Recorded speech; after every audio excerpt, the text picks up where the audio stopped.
All right, Shabbat Shalom, everyone. It is time for us to learn a little bit more uh, of Kohelet, of Ecclesiastes. So let's start together with our bracha. Baruch atah Adonai, Eloheinu melech haolam, asher kitshanu b'mitzvotav v'tzivanu la'asok b'divrei Torah. And I think we are right here. I think last time we did. Does this look right? I think we're at verse 8. 6:10. Oh, did we do 8 and 9 Oh, wait, already? 6:9. Yeah, we ended with in what? Whoops. We ended with 6:8. So yeah, we would be 6:9. Okay. Uh okay. And he's back to his kind of questioning, like, is there any point to any of this mentality? Which I think last week bothered, I think Sylvia in particular bothered you. I can't remember who it bothered the most, but I remember you saying, gosh, it sounds like Avital's perspective is transcending here. So it's fine. Let's keep going. Tov mare einayim mehalach nafesh. Actually, that's technically incorrect, but that's okay melody-wise. Gamze hevel urut ruach. Uh, Meaning of the first half of verse uncertain. So here we go. Better is the appearance in front of before the eyes, or feasting of the eyes is how they have it, than going after the soul. I'm being metaphorical because that's about as good as we can get it. So is the feasting of the eyes more important than the pursuit of desires? How this is translated? It's a big question mark how to do it. This too is Hevel, futility, and the pursuit of wind, of fluff. So it's funny to see. When I see Gamzu, I think about that guy named Gamzu. Nachum. Because Nachum of yes. Gamzu. But where is, oh, it says Gamzeh, yes. Oh, is that okay? Sorry. Thoughts on this verse? I think it's more of the same, that everything is futility, and Re'udroch, I would take it as almost malfeasance, kind of um, Malfeasance? badness or negative or Huh. useless things of the spirit. But malfeasance applies an aggression. And maybe I don't know the word well, but Okay. kind of just kind of like gossiping. It's something that is negative and useless. Maybe maladaptive. But anyway, interesting. What is the my translation is better is what the eyes see than what is imagined. Yeah, I don't know about that. Mehalach nafesh to be what is imagined. Uh, Mine is wandering of the desire, more than the wandering of the desire, which is like what close to Pamela's, like because your mind is wandering, right? Think it's your mind is wandering is kind of the idea of it. Huh. So it's saying you should look to see what really is and what you imagine it to be? Well, I wonder, because there's no question mark or a period. Is it a question? Is it better what you see from what your soul is wondering, or is it what you see is better than what your soul or spirit is wondering? Is it Avi, is it Avi, I'm sorry. Go ahead. Mine is similar to what you just said. It says, better what the eyes can see than what the soul goes walking after. Both are empty breath and courting the wind. So they added both. Yeah. I was just wondering, is it wander as to walk, or is it wonder as to think about something? Wander as to walk, because Okay. it's holech, me halach nafesh. It's a very strange thing. Let's see what Rashi has to say. Better is what the eyes actually see than the imagination of the soul. That's sort of what you were saying, Pamela.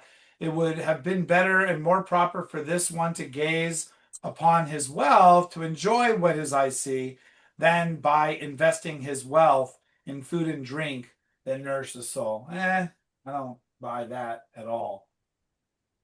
It's a weird one. Um, What about in context? What have we just read that because in my book, this is the last line of a third paragraph. Me too. 7, 8, and 9 are together. So what's it trying to tell us about that?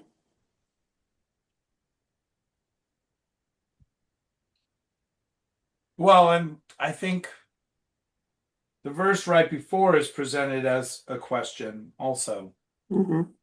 which makes it sound like they might be linked.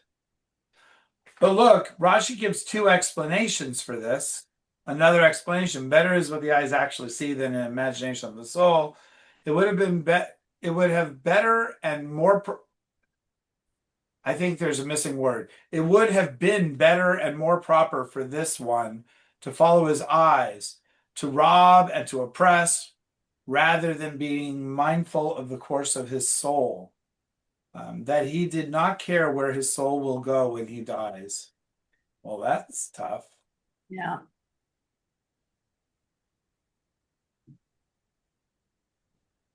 Okay. It's a little bit out there. Um, well, if you want to lump it together, let's just look at the three verses as one. All of a person's earnings is for the sake of his mouth, yet his gullet is not sated. So, in other words, we waste our lives trying to accumulate, and we can never have enough, right? A little bit of an anti-material component, which we discussed last time.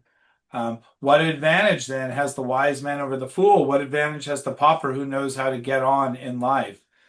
Right? We have that whole idea that, it's all this, obsession with accumulation of wealth is pointless. Um, maybe it is better is the is gazing better is gazing than actually accumulating or spending your time trying to accumulate. For that too is vanity and pursuit of wind.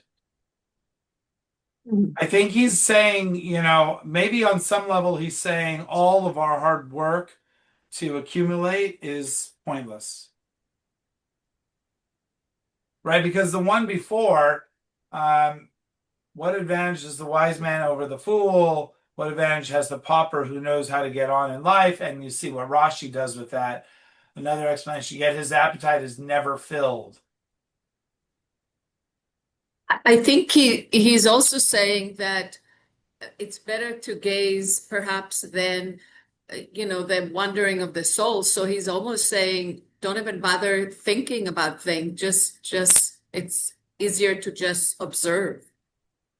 Yeah, that's what I'm thinking right now too. Also, it could be, better to just look at material things and kind of say, oh, those are pretty, than having to acquire them, you know. Yeah. Like sometimes I'm sure I'm not the only one who, going to an expensive shop or something and you're looking at things and you're thinking, wow, these are really pretty, but I don't really want it. I mean, it's almost like going to a museum when you go to an antique store or some art gallery or something where things are for sale.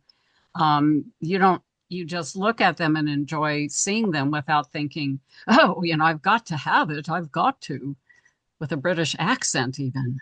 Yes. Yes. Better to look around you and see what you have and be blessed with it than go on Amazon and get more. Yeah. Or just like the whole window shopping, you don't have to buy everything you see. You can still enjoy looking at things. So Right. All right, well, let's keep going. Ma shaya kvar nikra shemo v'noda asher hu adam v'lo yuchal ladin im shetakif mimenu. Another zinger here.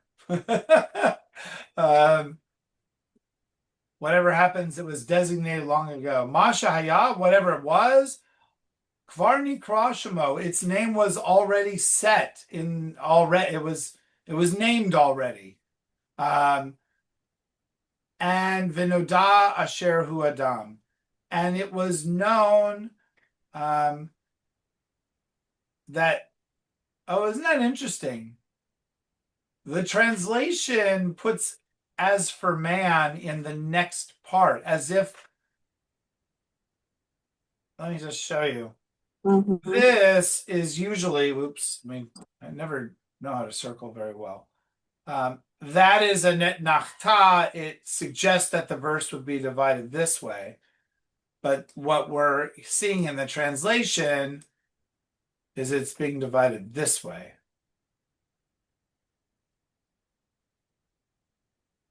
So that's kind of interesting. See what I mean by that? Yeah. Uh, a person cannot judge shetakif mimenu, what is forced, right? Tokef,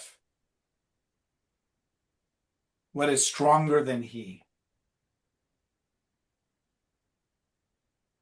my translation is interesting because they have him with a capital letter. There's no God in your translation. Well, there is So, no God in this at all. but So in mine, translation, there is. is that are you using JPS? Yeah, 1917. So it says, whatsoever cometh into being, the name thereof was given long ago, and it is foreknown what man is. Neither can he contend with him, with a capital letter, that is mightier than he. So that is sort of implying that that's Hashem, right? He can't contend with God. Yeah, this my translation, which is the art scroll, it doesn't Oh. have it's he cannot contend with one mightier than he, and the one mightier than he is not a god. It's not God. It's just the person that's got more power, I Right. guess. Yeah, it's so weird that just anybody else have him with a capital letter or implying that it's God. I mean, I don't know why mine 1917.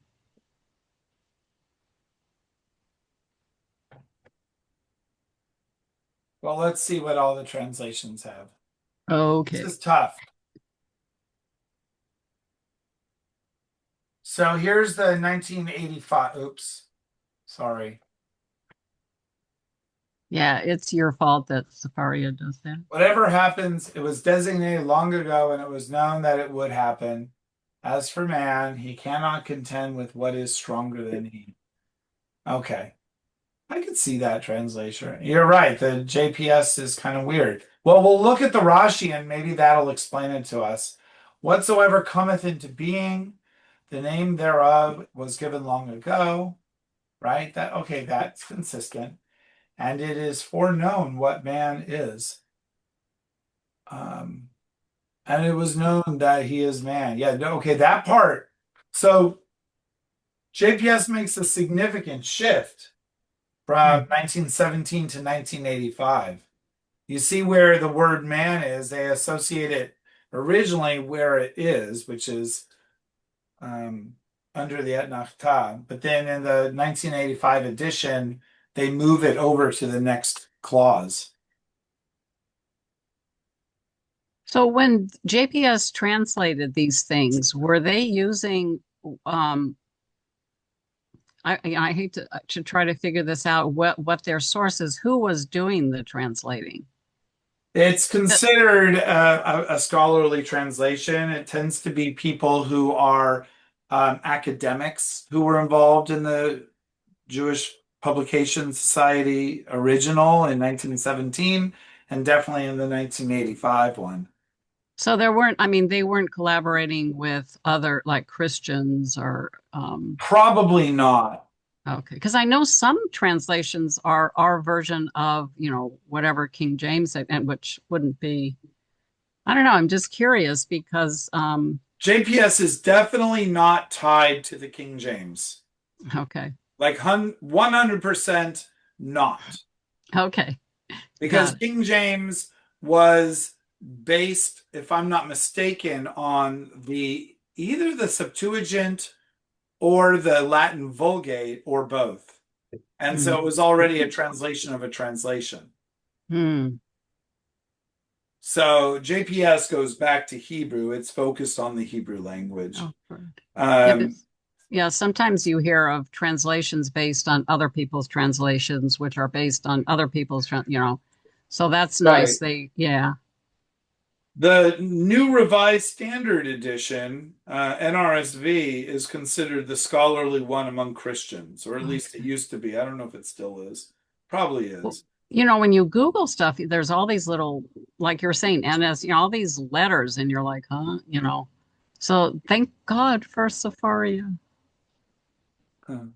Um, I'm just wondering if this is this sentence smacks of predestination. Whatever happens, it was designated long ago.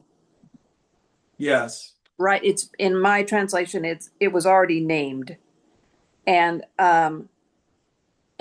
you know, man cannot contend with the fact that it was designated, he wouldn't have as much power. That's what I read this sentence as. Uh-huh. Right. So, but that's crazy that we have this idea of predestination or almost a lack of free will. I don't think it's almost. It's lack of free. I mean, like, well, I mean, maybe there's a way that you could theologically make the argument, but I think the pshat, the simple interpretation is, it's kind of futile because everything's already set in motion long ago. Yeah, I think you're right. I think you're absolutely right. Well, look at this last translation. This is from Rabbi Shraga. What is, i.e., the distinction that this man enjoyed in his lifetime, was already called by name, acknowledged, and now is past. And it is known that he is only a man and not a god, and that he cannot contend with the angel of death, Mhm. who is stronger than he. So the him is the angel of death. Well, we don't know. Yikes. I mean, the angel of death is still an angel of God, right? Like when they talk about angels in Jewish thought, they aren't an independent spirit. They are completely under divine control, even if it's the angel of death. So, yeah. Excuse me. Okay. Well, I think we parsed this the best we're going to get. I guess we were going to look at Rashi also. Let's just do a fast look at how he makes sense of this. Whatever has already been named. The stature and greatness that had been established during his lifetime has already been named, i.e., it already was and passed. He already had attained fame, and now it has passed. And it was made known that he was a man and not God, and his end was that he died, and he was unable to strive with the angel of death, who is more powerful than him. So, well, that's interesting. So, so yeah, another form of futility. Yes. Okay. Ki yesh dvarim harbe marbim havel ma yoter ladam.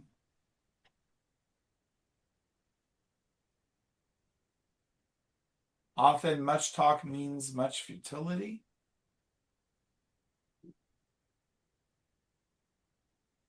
Ma yoter l'adam. What does it benefit the person? So there are, because many words just increases chaos or futility. So this is sort of a more ma'at va'aseh harbe, say little and do a lot. But this is really focused on say a little because your words are futility. Ain't that the truth? What in the Hebrew lends itself to talk? Because I don't have, Devarim, words. so you could say, my translation says, there are many things that increase utility. It doesn't say talk.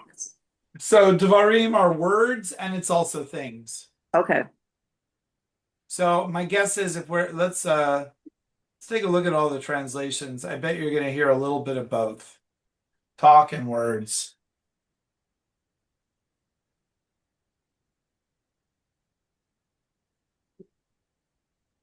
Much talk, many words. Even in the two JPSs, you see the difference. Many inane things. There's the things again. Things. Talk. Don't know. Multe da aferoj. I think either way, lots of words or lots of things, that there's lots of them, they're all futile anyway. I mean, I think whether we use words or we use things, it goes to the same thought that those are just useless. Yeah, true. That don't benefit the man. My translation says proliferation of empty breath. Wow. Marbim Havel. Proliferation of empty breath. That is quite a translation. Whose Yeah. translation is that? The Koran 5 Megillot. Oh, interesting.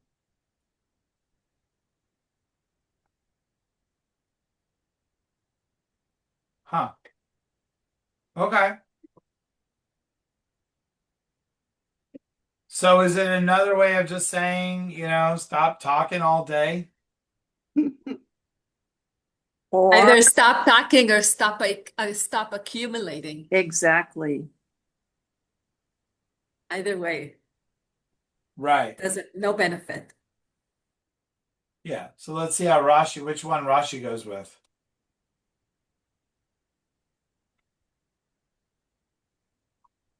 There are many things with which he occupied himself during his lifetime, such as the game of the kings, monkeys, elephants, and the lions.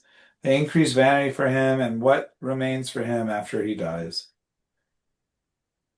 Okay. Well, yeah, so accumulation, whether of words or of things. In this case, Rashi goes with things. All right.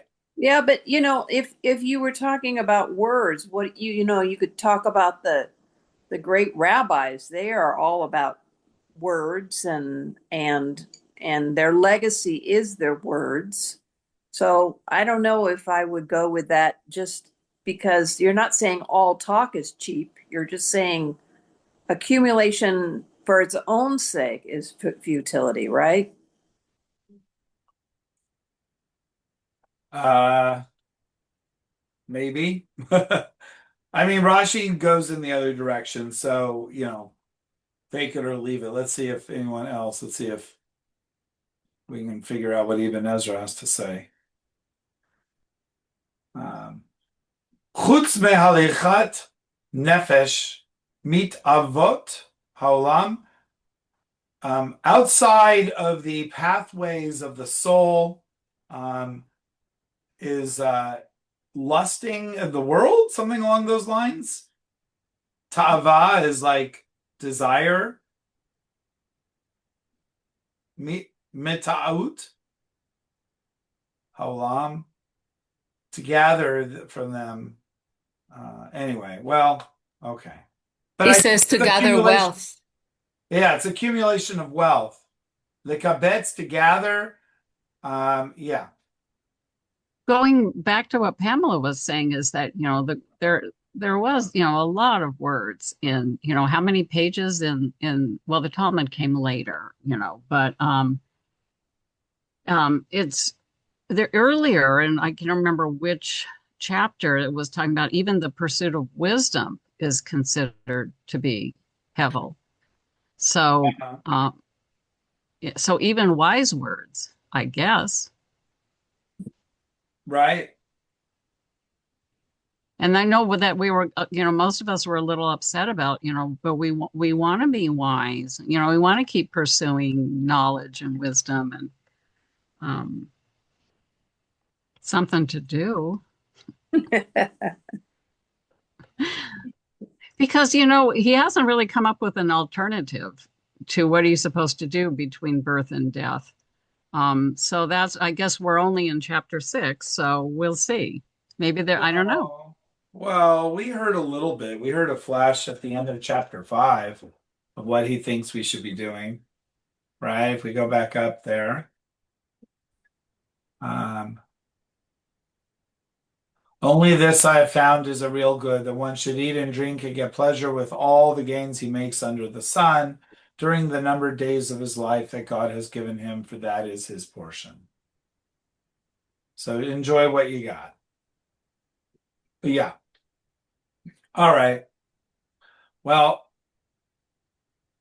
okay, here we go. Last one from this chapter. Ki mi yodea ma tov ladam b'chayim mispar yemei chaye yemei chaye hevlo v'yasem katzel asher miyagi ladam ma yeh acharav tachat hashamesh. Or actually, ma yeh acharav tachat hashamesh. Right? Who can know? Who will know? Who knows what is best for a person in this life, in life? The number of the days of his life is hevel. Is futility, is passive, is missive, mist like. It is ephemeral, um, and he does them like a shadow, maybe. So our days are really numbered. That who will tell to a person, who will inform, or who will he tell what was after, what comes next under the sun? Or what comes after him? What Right. comes Ma yeh acharav. What will be after him under the sun? So in other words, we don't know what happens when we die. Right? Isn't that what this is saying? Yeah. Which I is very also think interesting. I think it says that the length of his life is his hevel. You know how it says hevelo? I think it means it's his futility. Okay. How do you say, oh, I think I'm confusing hevel and chevel. Yeah, hevel is rope. Rope, yeah, because we have in that phrase, we have um, nishmato, tihi nishmato tzura bitzror hachayim, which is the tzror hachayim, or Bundle. the what? Bundle of life? The bundle, the bundle. I mean, but it doesn't have chevel in it, but chavalim are like cable. I think the word cable and the word chevel might actually be connected. Anyway, which is funny because I was just thinking about the word mischief and the word shovav. Both of them are because shovav is like a mischievous person, and mischief, shovav. Mischief is a weird word, but I don't think they're related. Anyway, okay. Well, so isn't this interesting? No afterlife is obvious from this. Oh, look at this. They have a little bit of Qumran in here. Uh, according to the shadow that, oh, and he made them like a shadow for, I and they, mean, you know how a shadow, you totally see it on the ground, but it's actually nothing. I think maybe he says it is like hevel. It's like because you can't grab it, you can't touch it. right. I think it's like he's making a parallel between hevel and the shadow.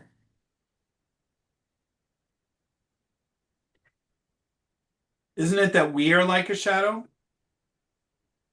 I thought it says maybe, I mean, and I'm likely to be wrong, but it's like the days, the numbers of the days of his life is his futility, and he will make him kind of like a shadow, because a shadow, Uh-huh. and in my mind, shadow comes and goes, Right. but I don't know.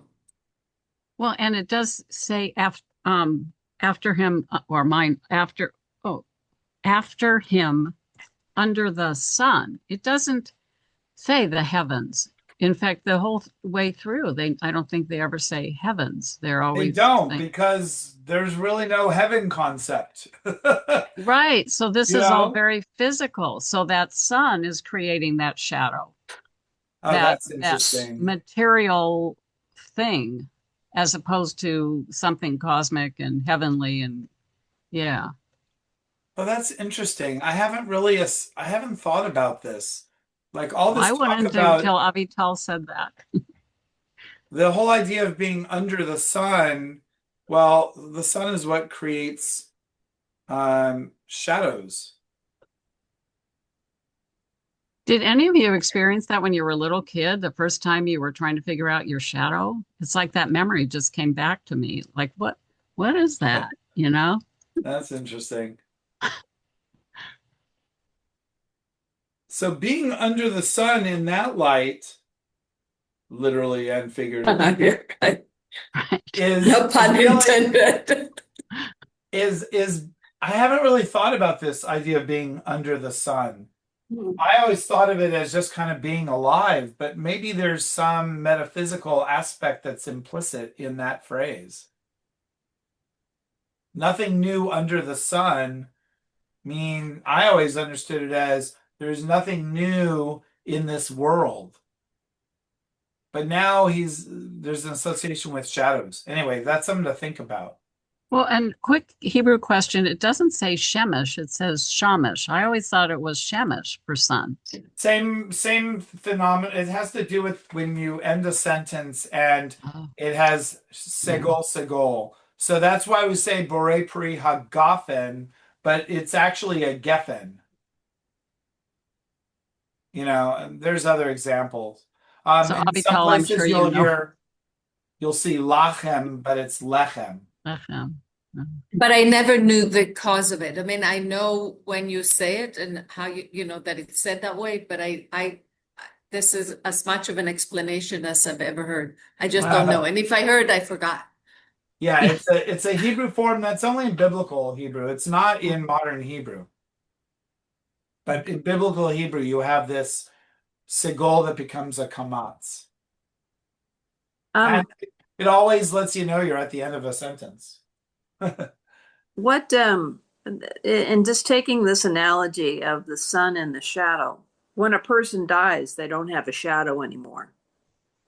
True. So that's something in there is lending itself to thinking about your legacy in the future, Yeah. because you don't have it's if it was futile in his lifetime, it becomes nothingness in his passing. And I in my art scroll it does mention Rashi um, about the his fortune will not endure for his children. So I just wonder if we could look at Rashi too. Okay, for who knows good deeds and what man should do during his life so that it will bring him goodness in the hereafter. Hmm. Um, in the That's counting total. days, go ahead. He made stuff up. I mean, it's not in there. You don't think so? Well, he's a moralist. Rashi is a moralist, and he's probably taking from Jewish sources. The interesting question would be what, there's a whole series of books. I don't actually own any of them called What's Bothering Rashi Mhm. or What Troubles Rashi, something like that. And like he gives answers. The real question is why is he giving this answer? What is bothering him? What is the question that he's trying to answer? Hmm. Which is a good way to study Rashi Hmm. and to try to understand why is he saying what he's saying. He's not just talking, he's responding to something in the text that is perhaps unclear or he wants to reiterate something along those lines. And look at they do counted days of his vanity. Mispar yemei chaye havlo. Well, everything is vanity, so the days of our lives are vanity, which means ephemerality or short. And then which he spends.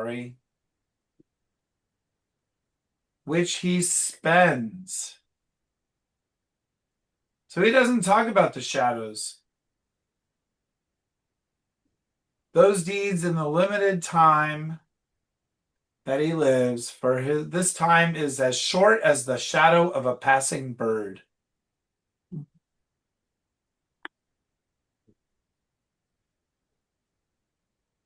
Rabbi, Yeah. where would heaven be? Is it above the sun or under the sun?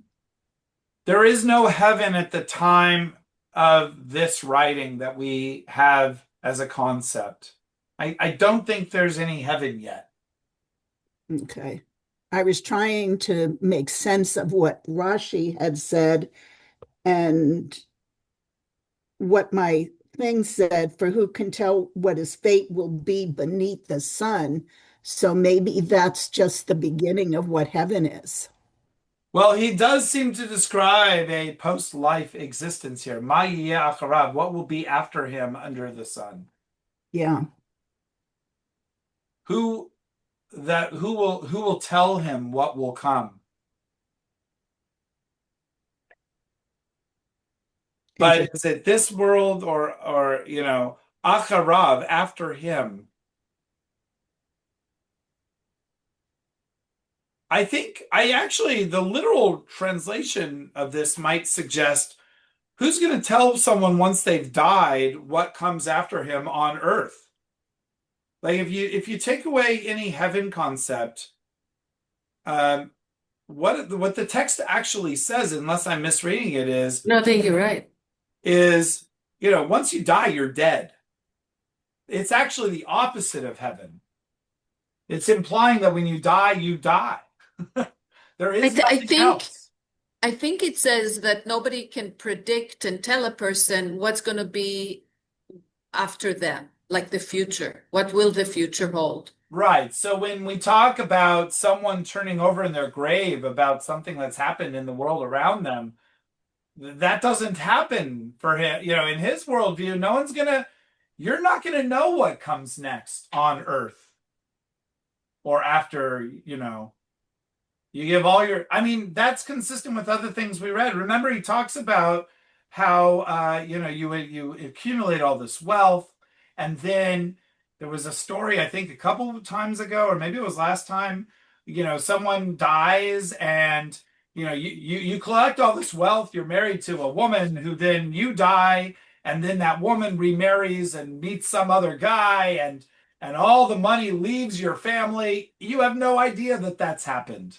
So it may be a return to that theme of when game over is game over. I think I'm a little more forceful on this than maybe is comfortable for a lot of people, but that's probably my way of working through death, to be completely honest. I think a lot about death, to be honest. Um, I'm just thinking in context with Rashi in the sentence above. If you were talking about much talk means much futility, Rashi is a man of a lot of talk. Yes, he is. In the end, what survives for him is what his sons-in-laws wrote down. Yes. So he didn't write all of this down so that we are seeing it today. The reason that we see it is because his sons-in-law wrote it down as he was addressing his students. So, Right. and that's what survives him. I mean, what a legacy that he has, that we are looking at Rashi's thoughts. A Right. lot of people are. Yes, and this is the approach that comes in the Hasidic world as well. The Rebbe will say something and the students will write it down after he's said it. Very rarely do you have a Rebbe who actually writes anything. It's all the students who collect it. It's the same kind of thing. I mean, it's to me, it's kind of a miracle that we get to study what Rashi said, because who knew that it was going to be read Right. Yeah. these centuries later? Right.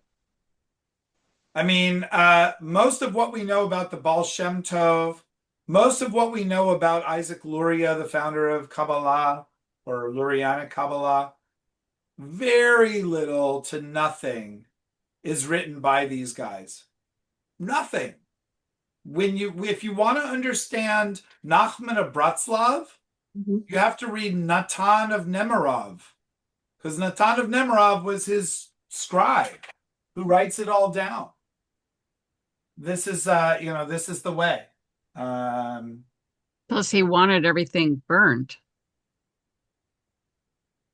I mean, There's that great book, Burnt Books, by Roger Kamenetz, which talks about Nachum of Bratslav and Kafka, and they both wanted everything burnt after death. They both had TB. There's this sort of parallel between their two I didn't know lives. that Kafka had TB also. Yeah, and he wanted everything burned, but he told the person that he knew wouldn't do it. Oh, That's the really? story. Yeah, Kafka did. yeah. That's But very interesting. Another nice Jewish boy. yeah. Can I ask more about the time when this is written, when Ecclesiastes, Kohelet was written? This must have been very revolutionary because the surrounding cultures, didn't they all have a really strong afterlife concept? Or, I mean, we know the Egyptians, would bury people with everything they could possibly need.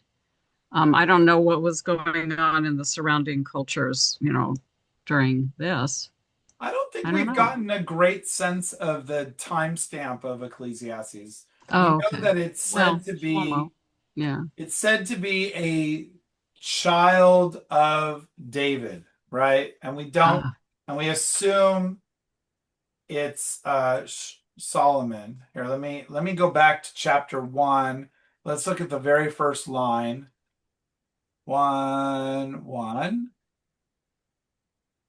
but I mean, most cultures want an afterlife concept. And so this is really kind of dramatic. All we see is it's a son of David, and that's how we get the idea that it's Solomon, but we don't really know. I Okay. somehow in the back of my head, I get the sense that I may have learned that this was relatively late, but I don't know much about it. It's not like there's a lot of words in here that give us any context clues for when it's dated. There aren't words like Shalhevet Yah, which I think is a word that's important for people studying Song of Songs. I don't know of anything that is internally giving us a date stamp. But the claim, of course, as always with these sources, is much earlier than it probably really was. from this Hmm. first line, the words of Kohelet, son of David, king in Jerusalem.